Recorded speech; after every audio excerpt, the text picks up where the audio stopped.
Pleased to introduce our next speaker. Victoria Trabosh has over 35 years of experience in leading companies and teams. She has held positions which include being the president and owner of VHT, conservatorships, and managing director for Private Client Group of U.S. Bank. Beginning in 2003, she leveraged her career and life experience to become an executive coach, an international speaker, author, and columnist. Her most satisfying work is with clients who are committed to reaching an even higher level of success. In 2005, she co-founded the Edafari Foundation, a nonprofit organization to assist the survivors of the genocide of 1994 in Rwanda. The organization assists in many ways, including supporting microfinance for women and providing primary and secondary education for children. In the spring of 2011, she published her first book, Dead Rita's Wisdom, a tribute to her mother. This funny, profound, and powerful book taps into the lessons we receive from those in our lives who love, teach, and guide us. You each received a copy of Vicky's book. I started reading it last night and had trouble putting it down. I'm about almost halfway through. It's fantastic. Vicky received a BS in Business from Indiana University, specialized training as a coach received from Coach University and Dream Coach University. We are thrilled to introduce Victoria Trabosh.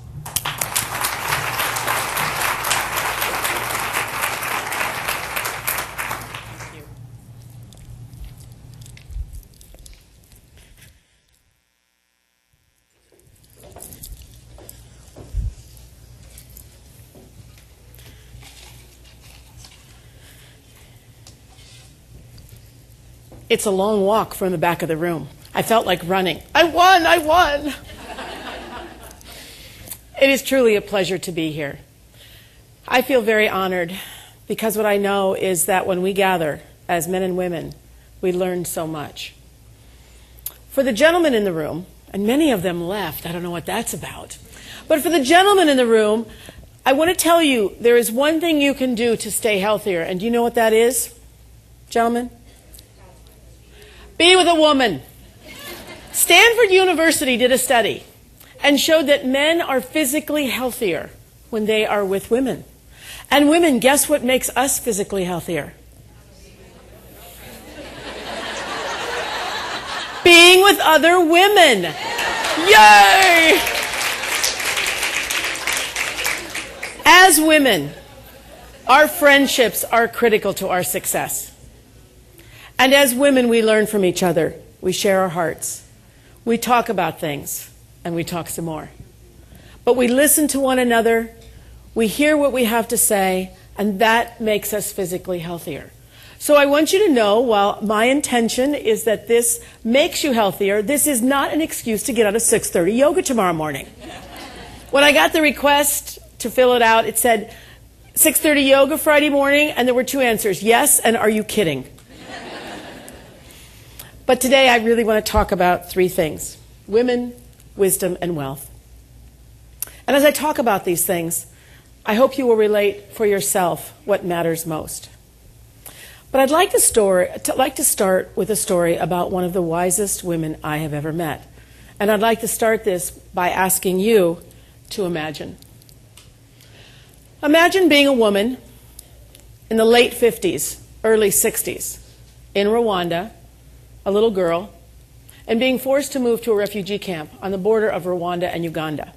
If any of you know anything about refugee camps, they're a place people live because they can't live in their own country and they are not welcome in the country to which they traveled. So a friend of mine in the late 50s left Rwanda with her family and moved to a camp on the edge of Uganda. Imagine being a mother living here with your children. And imagine not being able to feed your children. My friend Joy said she watched her mother and her mother's sisters struggle to find food. Communities are opened, schools are started, people are together, but there was no food. And Joy said what happened for her was that she would watch her mother and her mother's sisters boil water. Now, we all know when we were little kids, we'd see our parents boil water on the stove. In this case, it would be just on a campsite.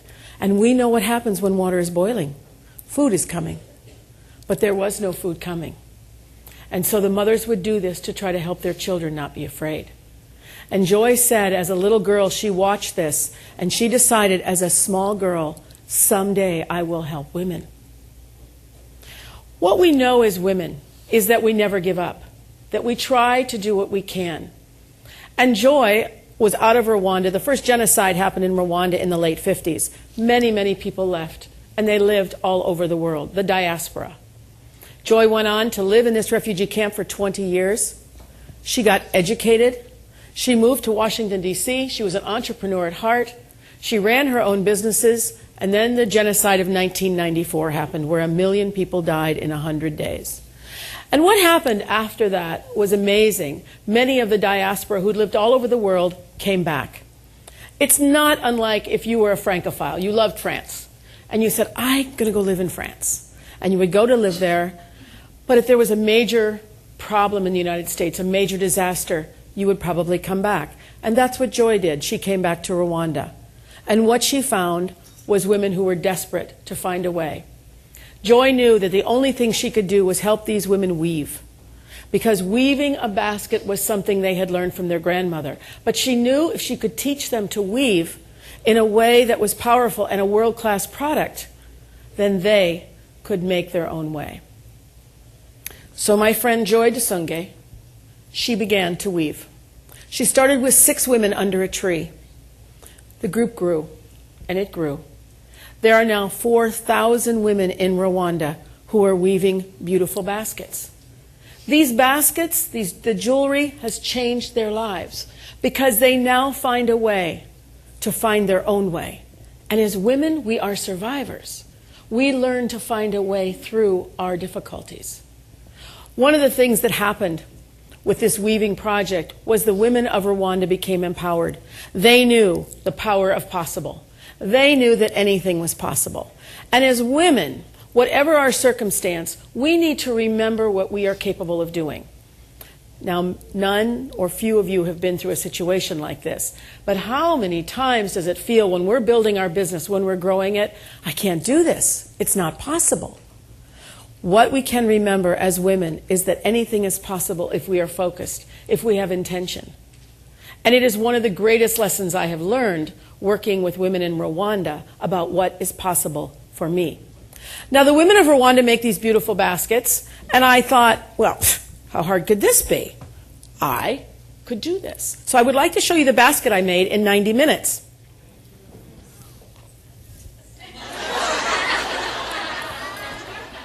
What? This was hard. And this becomes this. These baskets change lives. These baskets, our foundation sells for $45. And what I'd like to do, I don't know how I'm going to do it, but if I can gather your business cards, which I will not abuse, I will put them in here for a drawing, and someone will win this. So you will win this. Now, if you'd like to buy this, this is $45. This is $1,000. And I will accept donations, and you will get a 100% tax-deductible donation. But what this reminds me of, and it's very well done, the women of Rwanda tell me, is that what we think might be easy can be very challenging. But what we focus on, we can accomplish. And that is what the women of Rwanda know. One of the things I have learned so well in my work in the last 7 years is that we are all the same. How often do we look at people that are different from us and we think, well, they don't understand. They don't know what we're going through. Whether it is in this country or whether it is in another country. Whether they are people who share our culture or who are different. I have learned a great lesson that as women, we are all the same. And when we remember that, when we support one another in what we are doing in our business and in our personal lives, we accomplish the extraordinary. Those of you who know me, and it's a small group, so don't wonder that everybody knows me, but these 2 women up front know me, Lynette Dobbins and Judith McGee, who asked me to come here and have been such great supporters and fans of mine. Very strong women. But as strong women, we support each other. And They know I say this all the time. I am an ordinary woman who wants to accomplish the extraordinary. Because we know that if we must be extraordinary, how many of us feel that? How many of us know we cannot be extraordinary? But when we remember we are all the same and we have extraordinary moments and we are capable of that, anything is possible for us. And so I never forget that we are the same. And I never forget that when we connect with someone, whether it's a client, how many of your clients look just like you, who came from your circumstances, who know what you are going through? Very few. But when you find ways to connect with them, everything changes for them and for you. We are all the same in the need to accomplish our dreams, in the hopes that we can have a better life, and in the desire to make things better. Who inspires you? I've put up a few familiar and maybe not so familiar faces to some of you. These are women through time, and you think, I am nothing like those women. But if you ever heard the Eleanor Roosevelt quote, "The future belongs to those who believe in the beauty of their dreams," you can relate.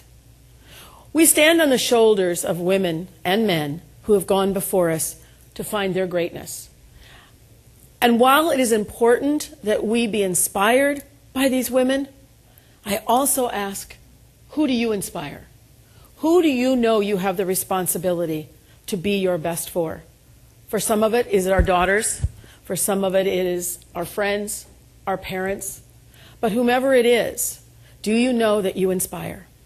Do you know that you are being watched? Not in a Big Brother sort of way, but that people watch us all the time. And when we remember that, it is not a burden. It is an honor to say, what if in my moments I find a way to bring my greatness to this moment? Not because I'm ready, not because I know what is next, but because I must be my best. I was asked to speak at the United Nations in 2006, and the Itafari Foundation was only 6 months old. But I went, and there were 10 of us who were supposed to be on the dais. I was there with Immaculata Ilibagiza, the woman who wrote the book Left to Tell, about being in a bathroom for 90 days with 7 other women in a 3x4 bathroom. By the end of it, there was a lot more room. They each lost about 70 pounds. But we were there to speak, and I had been to Yad Vashem in Israel, and I'd been to the genocide memorials. So I did this great, what I thought was a great speech from my heart for 7 minutes on how we must not forget. And seated there was Immaculate to talk about the genocide, and a woman named Gita Miller to talk about the Holocaust. She had been left there in Treblinka, and then had gone to a convent and been treated badly by the nuns because she knew she was a little Jewish girl. And I thought, oh great, a white Gentile is going to talk about a Jewish Holocaust and an African genocide. This is going to go over big. But you know what I knew? I had to say my words. And after I spoke, Gita spoke about her pain, and I had spoken about forgiveness. And at the end of it, she turned to me and she said, "Thank you for your words. I must learn to forgive." And a month later, when I was in Rwanda, I was at a dinner with 10 women after a long day with joy, and a woman across from me said her Aunt Gita. And I looked across the table and I said, "Gita Miller?" And she said, "You know my Aunt Gita?" And I said, "I was a speaker with her at the United Nations." And she said, "You're the one." She said she spoke about you and your words, and you changed her life. And I said, I changed her life. She changed mine. But I wasn't ready for that, but I brought my best. That's what we must bring as women. And we must remember we do not know who we inspire. As far as wisdom goes, the quote, "Counsel woven into the fabric of life is real wisdom." Oh, we think we are not wise. But there is so much wisdom that lies within us. And the wisest woman I will ever know is my mother, affectionately known as Dead Rita. She is called that, of course, because she is dead. I talk about my mother so much. We were best friends from the moment I was born until the moment she died in my arms.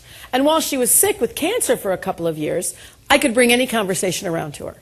And people would then say, well, how is your mother? Oh, she's pretty good. She's coming through this breast cancer thing okay. Then she was in remission. And then, how's your mother? She's in remission. How's your mother? Oh, the cancer is back. How is your mother? Oh, she's in chemo. How is your mother? She is in hospice. And then people would say, how is your mother? If they hadn't seen me for a while. And I would say, dead. Now, that was sort of shocking to them. But it was more shocking to me. Because I knew one thing for certain, that my mother and I would grow old together. My husband is 18 years older than me. My father was 8 years older than my mother. And so I thought, okay, so I don't want to lose my husband anytime soon, but more than likely I'll outlive him. My dad is kind of sick. You know, he'd had issues. But mother and I, boy, we were going to grow old together. And for me, that would have been like 70 and 95. But when she died in my arms at 41, I said, I don't know anything. So this woman had tremendous wisdom. And the book, if you haven't read halfway through it, love you. Go on, tell us more. No. If you haven't had a chance to read it, it's simple wisdom. At the end of every chapter, the chapters are about 4 whole pages long. I mean, some of these stories, you really can't go on too long.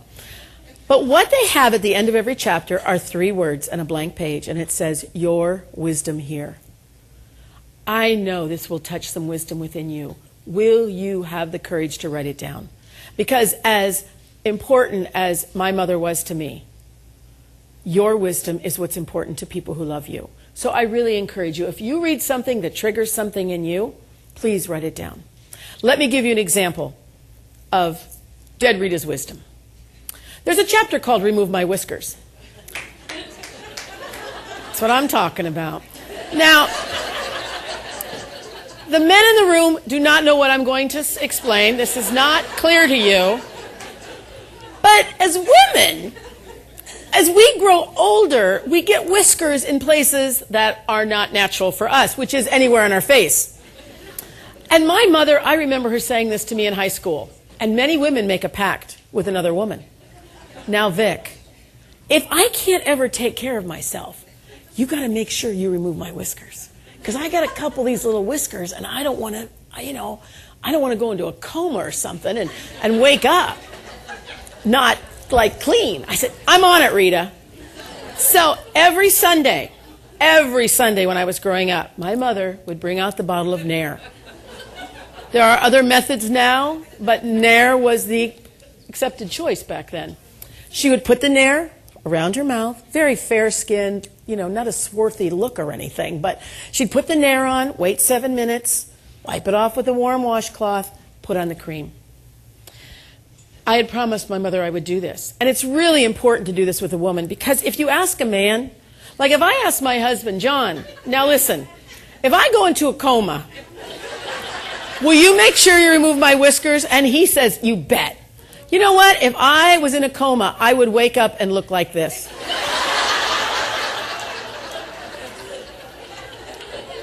But lucky for Rita, I was on it. So about a couple weeks before she passed, I was taking care of her. My parents lived with us. It's the greatness. My father did not manage their money well.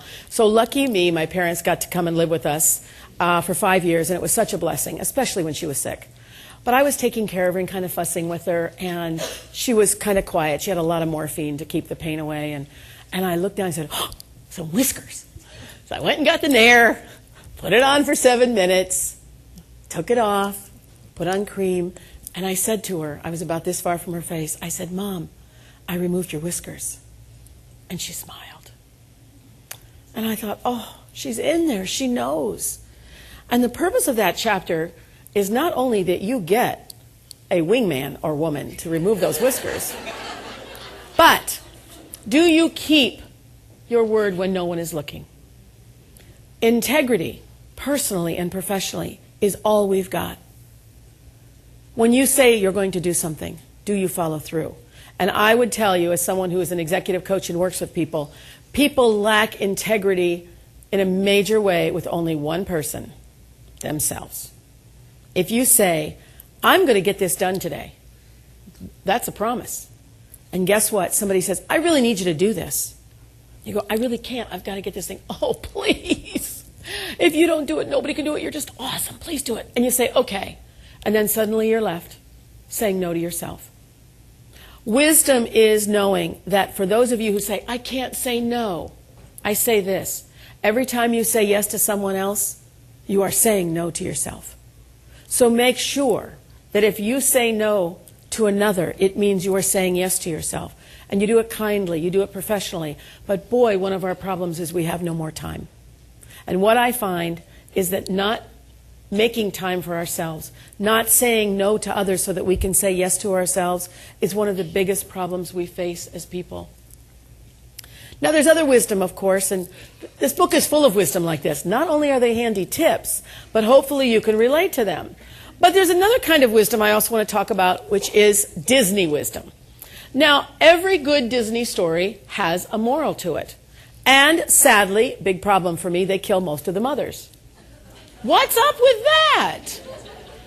But I'd like to tell you some wisdom that came from the story of Dumbo. This was one of their first full-length feature films. So those of you who don't know the story of Dumbo or just want to hear a good story, listen up. Mrs. Jumbo was vacationing with the circus in Florida because they were not on their circuit. And while Mrs. Jumbo was there in Florida, the stork delivered her baby, because we all know that baby elephants come from storks. So the stork dropped this beautiful baby elephant at Mrs. Jumbo's feet, and she fell in love with her little baby boy, who happened to have really big ears. But you know what? Mrs. Jumbo didn't care. Mrs. Jumbo loved her little boy. But as often happens, the other elephants and the other animals in the circus started making fun of her little baby boy and nicknamed him Dumbo for his ears. Dumbo was used in circus acts, and he was used so they could make fun of him. And it hurt his little heart, but his mother took good care of him. Well, soon the children used to come around the circus where he was and throw things at him. And one day Mrs. Jumbo was there, and like any good mama, she charged those boys. And they said she was insane, and they took her away. Before they started killing them, they just took them away. So they took Mrs. Jumbo to the other end of the circus grounds so that she couldn't be with her little boy.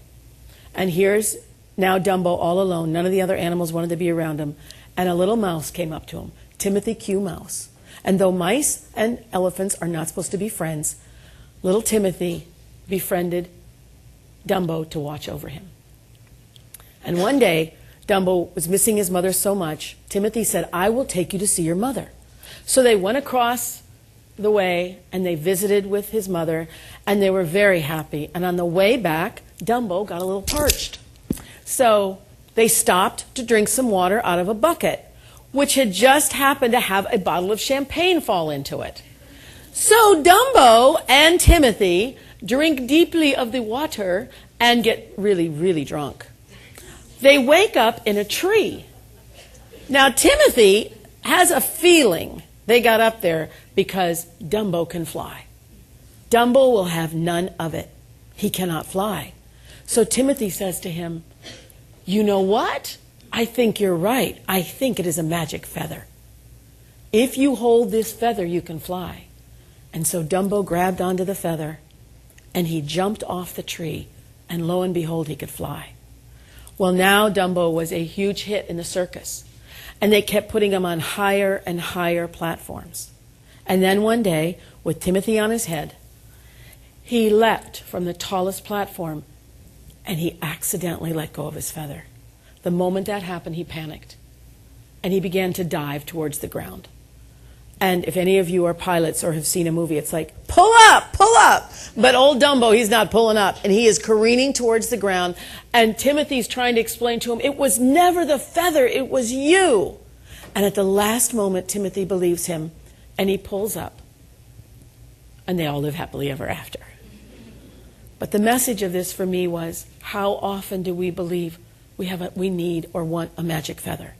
What if we knew the wisdom that we have lies within us? It's not magical, it's who we are, and it's what we bring.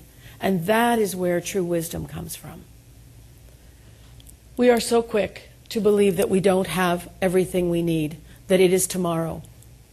When Dennis was talking about what happens to when we're 100 basis points off and people want it but they don't get it, I again think about the women of Rwanda. These women start small microfinance businesses. They are given a small loan. They pay them back at 28% interest. They are often widowed because they lost their spouse. They may have AIDS, and they're raising 5 to 10 children. 98% of all loans are paid in full. What stops us? They have no magic feathers over there. All they have is their wisdom, their desire to take care of themselves and their children, and a realization that who they are is enough. That is a tough lesson, isn't it, to know we are enough? I wanted to be my mother. My mother was petite, demure, shy, and quiet. And as I like to put it, how am I doing?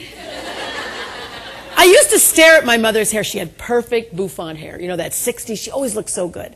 And I'd stare at her hair, and she'd say, "What you doing?" "Nothing." And I wouldn't tell her. And I always wanted to be her. And I always wanted to be her.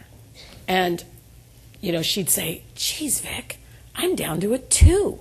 I think they're making clothes bigger and putting a different size on them." And I go, "Well, Mom, that's interesting because I'm still a 14. She'd go, "Well, you look perfect." And one day, because I am known to say certain things that I probably shouldn't say, I'd said something outrageous, even by my standards, which are fairly low. And I came home, and I said to my mother, "Mother, you're not going to believe what I said." And she goes, "What'd you say?" Because she loved how bold I was. And I told her, I don't even remember what it was, but we screamed laughing, and then I began to cry. And I said, "Oh, Mother, what am I going to do?" And she looked at me and she said, for probably the 100th time, "Oh, Vic, quit trying to be something you're not. You're perfect who you are." And for the first time in my life, I heard that this is enough. Because this is what showed up today. Not a 4, not even a 6, not an 8, 10, or 12. Should have started higher. But what if this is enough?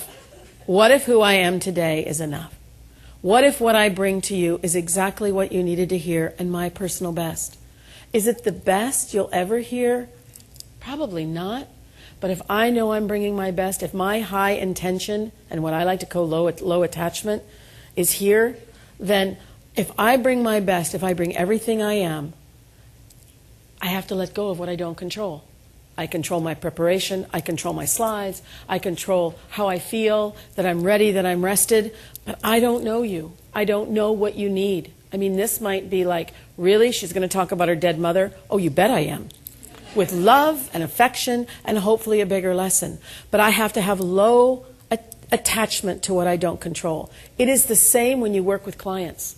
If you bring your best to a meeting, if you do your research, if you know what they need, if you've tapped into them, the chances of you getting that business are 100% more than, I just need to hit a bunch of people. I just need to make sure I'm telling everybody what I do in a way that's so uncomfortable for me, they want to go get another crab puff because they don't want to talk to me. I have a very high closure rate on clients because I don't talk to everybody. I know who I want to work with. And if I am intentional about that and they don't want to work with me, it's okay. I tell people sometimes what I charge and they go, "Wow." And I go, "I know." And they'll say, because ladies and gentlemen, you don't get what you deserve, you get what you negotiate. Amen? That's, I think, something we will do too. So in Rwanda, when I speak, and they speak French, English, and Kinyarwanda, sometimes they don't always understand me. So I will say, and it's not a religious thing to them, but this is an automatic response. If I say amen, they yell hallelujah. So let us try this. I will say it again. So you don't get what you're worth, you get what you negotiate. Amen? Hallelujah. See, it works every time.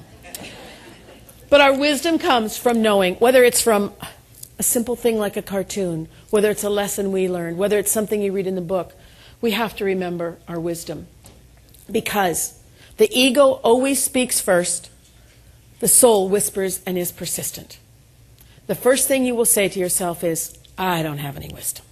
If I was so wise, I wouldn't have done that, or I wouldn't have done this." But the truth is, underneath that lies our soul that says, "I do have something to bring." How many times do we get in front of a great client and we get a little nervous and we think, "Geez, I don't know that I can do this." And then you have a meeting with them and they go, that was really good. And you want to go like this. Really? That's your ego. Your soul says, that was good. I brought my best. But if we remember that the soul always whispers and is persistent, the ego never goes away. But our soul has something to say. That is where your wisdom lies. I do retreats for people, and I just got back from one last week in Hawaii, and we're leading one in February to Miraval, last week of January. It's a spa, and we're going to talk about what's next. And so often, when we are wondering, how do I do this? Sustaining and growing who we are becomes something we should do with others. This is going to be a very small group of people, men and women, and they're going to come together to say what's next for them. It's a very brief slide. I've got some information if you'd like some. But whether it's something like this or the people with whom you partner, who are you working with that makes you better and who you make better?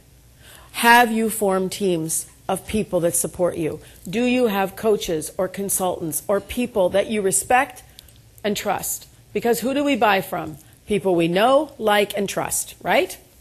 Your clients buy from you if they know, like, and trust you. They may know you and like you, but they don't trust you. They may trust you and like you, but they don't know you. And whatever the third one is. Same. But when you bring it all together, this is how we get more done in the world. As women, we are often so independent. And my challenge to you is be independent while being connected to the community around you. What a wonderful conference this is. I have been watching so many of you. Like I said, you never know when you're being watched. But the truth is, I'm watching you connect. I'm watching you greet one another and learn from each other and say, what can I do to either emulate something I've seen or bring some greatness to them? So if you're interested in talking to me about what's next in my work, please let me know.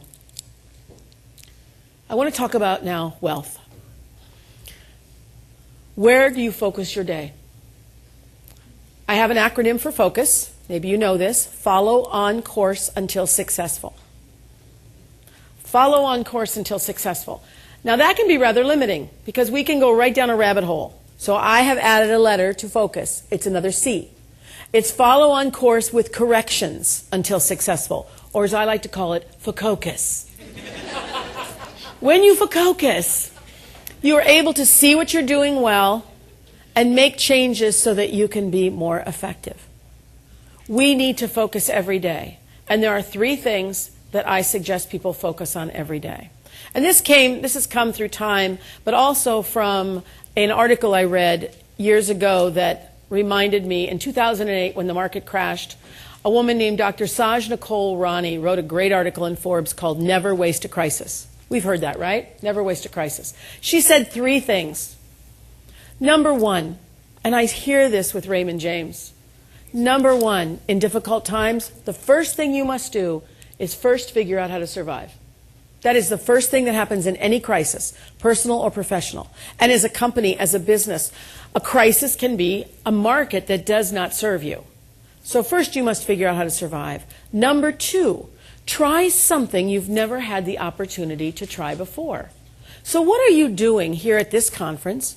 Not that you're in crisis, but times are not what they were 4 years ago.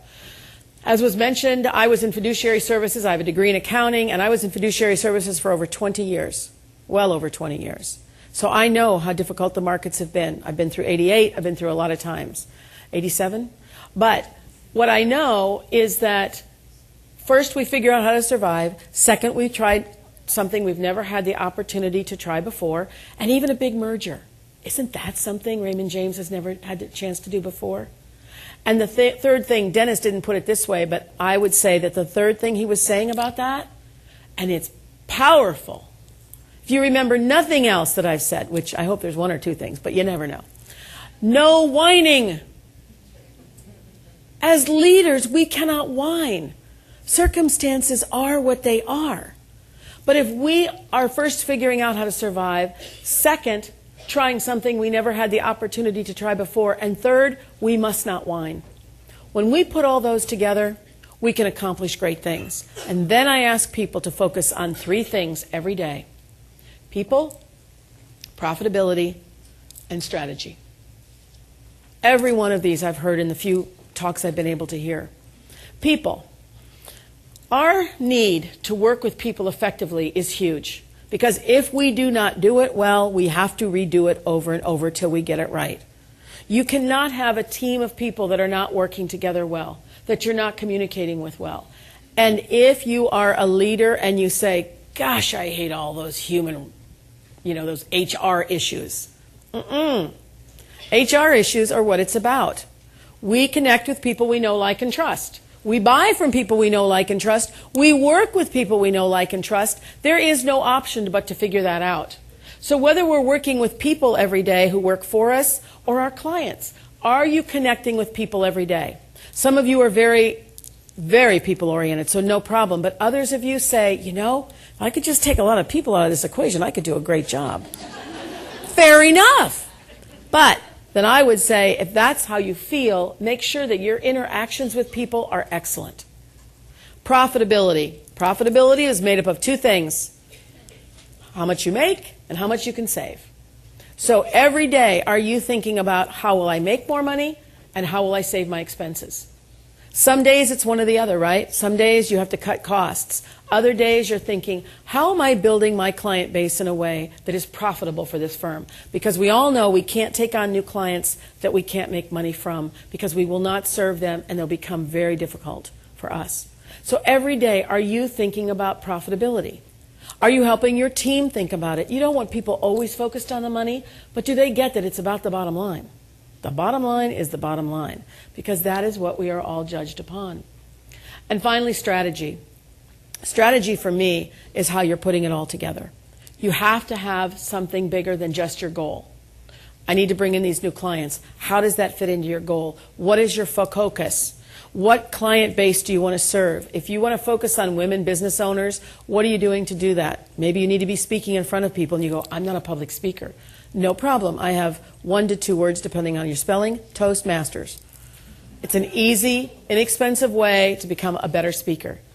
Because remember this, you will not remember what I say today. You will remember how I make you feel. So you don't have to be perfect, but you have to stand in your own strength, so people say, whether I agree with her or not, she believes in what she's saying. That's important to your audience, whether it's the people who work for you or the people who you serve as clients. And when we start to look at our bigger strategy and do course corrections and understand how that plays a part in our success, every single day will be different. My goal is for my clients to look at people, profitability, and strategy every single day. Now, I know that's a lot, but here's what I will say.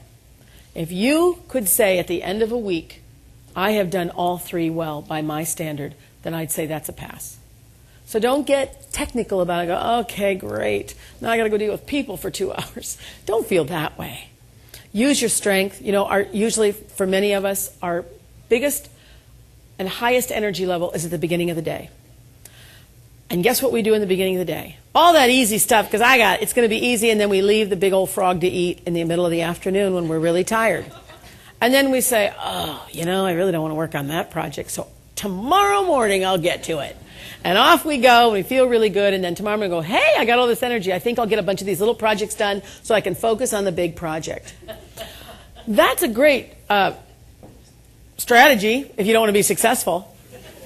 But you take on the tough stuff first, right? We ask people to do this all the time.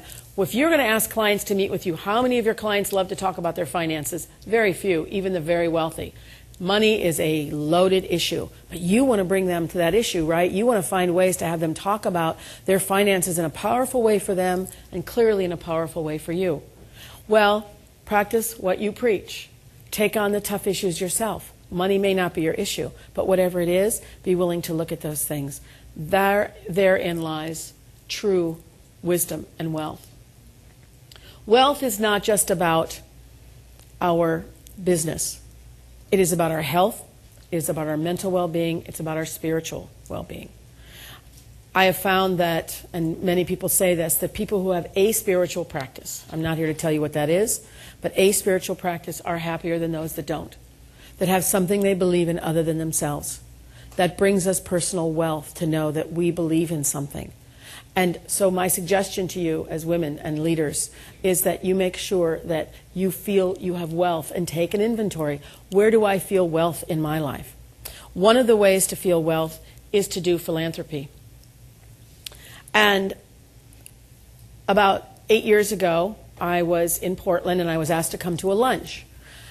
And I went to this lunch and my old boss said, Vic, I go to Rwanda all the time with World Vision. Why don't you join me? It'll be great. And he said, there's been a little problem there. I didn't know. I'm eating. I'm just like, great, no problem. I'll go to Rwanda. I got home and I said to my husband, John, I'm going to Rwanda. And John said, where's Rwanda? And I said, I don't know. And he said, what happened in Rwanda? I said, I don't know. He said, do you know how dangerous it is? I said, no. He goes, you're not going to Rwanda. I said, okay. Called my ex-boss and said, I can't go. Well, 4 months later, he asked me to come to another private club thing, and he said, I want you to meet someone. I walked into a room, and I saw this woman. And small room of all white people and one African woman, and I walked up to her, and I said, my name is Vicki Trabosh. She said, my name is Rita Angarambi. I said, oh, Rita is my favorite name in the world. That was my mother's name. And she looked at me, and she said, I will be your mother. And we connected on a level that had nothing to do with anything but two ordinary women. And she said, she was speaking for the first time in the United States. She was very nervous. And she said, my people have no hope. She served the poorest people in Rwanda. And I said, years ago when I used to be a guardian conservator for the elderly, I would visit my clients in nursing homes and they would be waiting. I said they would be waiting to be visited. They would be waiting to go to the doctor. They would be waiting to eat. They wait to get dressed. And then they begin to wait to die, and then they wait for God. I said, I don't think God wants us to wait. I think he wants us to do whatever we can while we are here. And she looked at me and she said, you must come to Rwanda and speak to my people. And I said, I will come to Rwanda and speak to your people. And I went home and I said to John, I'm going to Rwanda. And he said, why do you want to go to Rwanda? And I said, I met a woman named Rita. He said, oh, no. And I began to read about a genocide where 1 million people died in 100 days. And as an educated woman who cares deeply about the world, I missed it. I was on call full time for my clients, but for whatever reason, I missed it. And I thought, as an educated woman who's compassionate, I'm not the only one. So I signed up for a trip to go to Rwanda in June of 2005. And in May of 2005, I had a fundraiser for about a group this big. We raised $23,000, and a woman from Rwanda spoke about losing 100 relatives in 100 days. And another woman spoke about violence against women in the world. And I spoke, and I was able to reach Keir Pearson, who wrote the movie Hotel Rwanda, and he came and spoke. And then at the end of the evening, and the women of Rwanda danced, at the end of the evening, John had placed a brick under each woman's chair. And I asked each woman to pick up the brick. And I said, this brick represents the weight of a malnourished child that cannot be comforted. This brick is the burden that a woman carries down a path as she struggles to find a way to feed her family. And this brick is the color of the soil that a woman saw when she was being violated face down in the dirt. But this brick represents hope. Take it home and know that you have made a difference in the world. And much to John's delight, who fought me like a tiger to put all those bricks under the chairs, all these beautiful women are carrying their bricks out. I was so happy.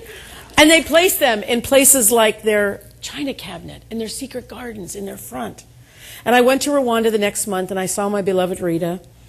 And everywhere I went, I saw bricks. And two women who had heard me speak asked me when I came back, they said, do you think we could start an organization and you could speak and we could gather small groups of women and you could tell the stories, and if they gave an average of $100 a piece and then one of the women in the group say, we'll do a pay it forward, we could raise like $50,000. We could do like this 500 women over a course of many events. I said, I'm an accountant, I'm good at math. I said, sure, we can do that. And because I'm an accountant, I'm not worried about starting a nonprofit. But do you know there are 100 nonprofits that start every single day in the United States? People who want to do good in the world, who don't know how to run businesses. Philanthropy is huge in our lives, whether we call it that or not. People want to do good. So we needed to start the foundation, and I needed a word. And I speak some Kinyarwanda. And so I thought, I wonder what the word for brick is. Because I was looking at my brick on my desk. I kept mine on my desk. And I called a friend from Rwanda, and he said it is Itafari. I said, oh, marketing is over. We are the Itafari Foundation. Our goal was to raise $50,000 in that first year. We did not reach our goal. We raised $110,000. Ordinary people doing the extraordinary. No grants. We are now over 7 years old. I've been to Rwanda 9 times. I leave for my 10th trip. I pay my own way. For me, it's important to be successful as a woman. This drives me. Itafari drives me. It makes me want to do good in the world. In the $750,000 that we have raised, I've never asked for a penny for my travel. And recently, I received an unsolicited gift of $2,500 to use for travel, and it almost made me fall over. And this person wanted me to use it for my travel, and I gladly take it. I spend a lot of time and money doing this. But our wealth absolutely is tied to what we believe is possible for ourselves. And when you have something you love to do, don't worry about how big it'll get. The 2 co-founders, by the way, were not businesswomen. A few years ago, they said, you know, we're pretty much done on the board. We're going to step off. And I go, me too. And they go, you can't do that. I go, you can't either. We're co-founders. But they did. And they're still involved, but not at the level I am. But this work absolutely changes my life. And that is one of the things about wealth. When we are wealthy in spirit, in health, in whatever areas we can be, we are then able to change the world in areas that are most important to us. One of the things that I know that is really important is that we must know who we are. My mother, the lovely dead Rita, was an amazing artist, and she didn't know it. Her mother put her down. Her mother told her she wasn't any good. And these are 3 examples of her art. And she didn't believe she was an artist. I collect bird pictures, and when my mom was living with us in the 90s, I said, hey, Mom, could you do a bird picture for me? She goes, I've never done a bird. I'll try. She did this. I couldn't get her to sign it because she was so ashamed. She didn't believe in herself. The bust at the bottom, she did out of clay. She named him Maurice. I don't know what that was about. Maybe something I don't know, but I don't think so. But I said to her, I said, Mother, how did you do that? And she said, like Michelangelo, it was in the clay. You know what's in the clay when I do something? More clay. I could get down to this big. There's no Maurice in my clay. She was a true artist.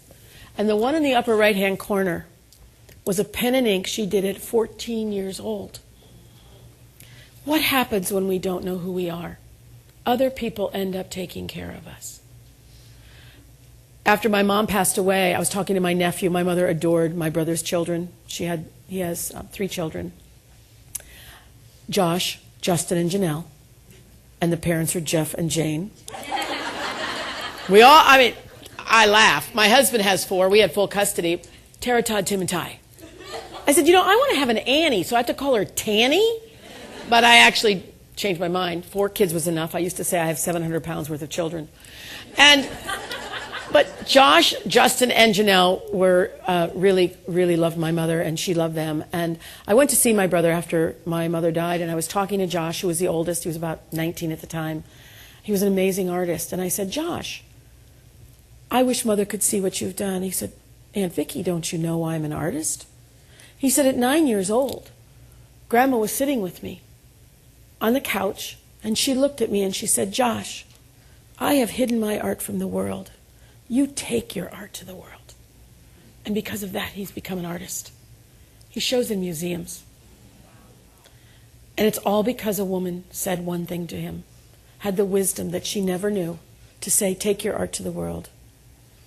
And as I finish, I would like to remind you, what is your art? What do you need to bring to the world? What do you bring to your clients in a way that is powerful for them and you?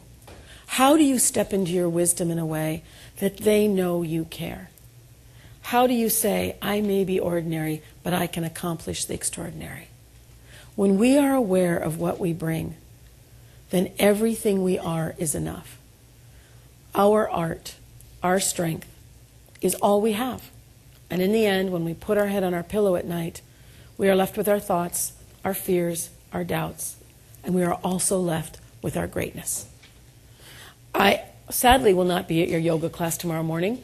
I am leaving for UNC Chapel Hill to speak to a group of college students there who want to make a difference in the world by helping us build a school in Rwanda. So I will miss you, but I'm here through tonight, and I wish that if you would like to connect with me, please do. I'd love to hear from you or your wisdom and what matters to you. Because what I know for sure is that as women, we must step into who we are. We must realize that we have a gift to bring to the world. We must bring it with everything we are. We must focus. We must learn from our failures, and we must celebrate our successes. When we come together in a conference like this, you have the opportunity to step into each other's greatness. You may not necessarily cheer for your competition, but don't wish anything bad on them either. Know that we raise our level by being the best with each other. That these conferences are not only meant to bring you together, but to have you leave with something greater than you came. So what wisdom will you take from this conference? What wisdom will you take for yourself? And one of the things that I would like to end with is just some words in Kinyarwanda. And they are, Murakoze cyane cyane, nashimiye kukumenya, which means, thank you very much. It is my pleasure to meet you.